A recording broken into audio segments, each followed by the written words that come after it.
नमस्कार, हरिभूमि स्पेशल में आपका स्वागत है। आज की कहानी 12 साल के प्रथमेश सिन्हा, ब्रेन ट्यूमर से संघर्ष और प्रेरणा की कहानी। जब मेरी उम्र के बाकी बच्चे एक्टिविटी क्लास में जाते थे, मैं अस्पताल में टेस्ट करवाने जाता था। जब मैं छोटा था तो समझता था कि अस्पताल घूमने की जगह है। मुझे वहां जाने से कभी डर नहीं लगा।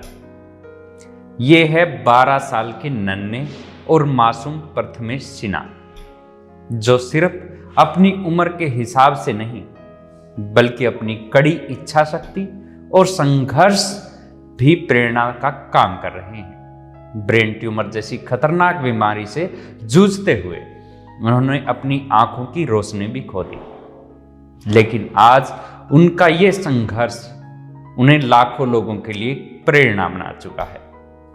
प्रथमेश का जन्म 15 जनवरी 2011 को हुआ था। 14 महीने की उम्र में उनके माता पिता को यह पता चला कि वो सामान्य तरीके से पलक नहीं झपकाते थे। जांच से पता चला कि उनकी आंखों के ऑप्टिक्स नर्व पर एक खतरनाक ट्यूमर था, जिसका सीधा असर उनकी आंखों की रोशनी पर पड़ा।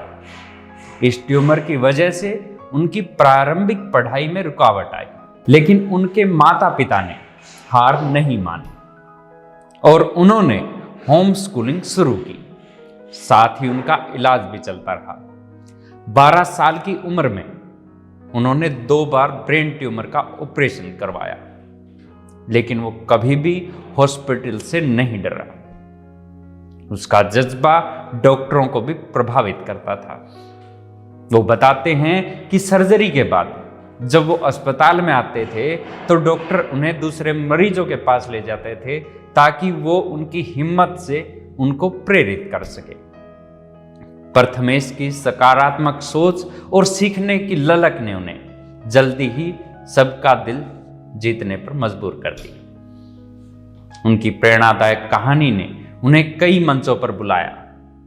उन्होंने चिल्ड्रन डे के मौके पर रेडियो मिर्ची पर 1 घंटे का शो भी होस्ट किया। वो पुणे के एक home for blind boys school में पढ़ाई कर रहे हैं, जहां उन्होंने ब्रेल लिपि और जीवन के अन्य जरूरी स्किल सीखे। इसके अलावा वो थिंकरबेल्स लैब ब्रेल डिवाइस के ब्रांड एम्बेसडर भी हैं, जो दृष्टिबाधित बच्चों के लिए दुनिया का पहला ब्रेल साक्षरता उपकरण है। प्रथमेश ने इस डिवाइस को national TV show shark tank India में आत्मविश्वास के साथ प्रस्तुत किया और लाखों करोड़ों लोगों का दिल जीत लिया था। प्रथमेश की प्रेरक कहानी हमें यह सिखाती है कि चाहे कितनी भी मुश्किलें आए, अगर हमारे अंदर हिम्मत हो तो किसी भी परिस्थिति को पार कर सकते हैं।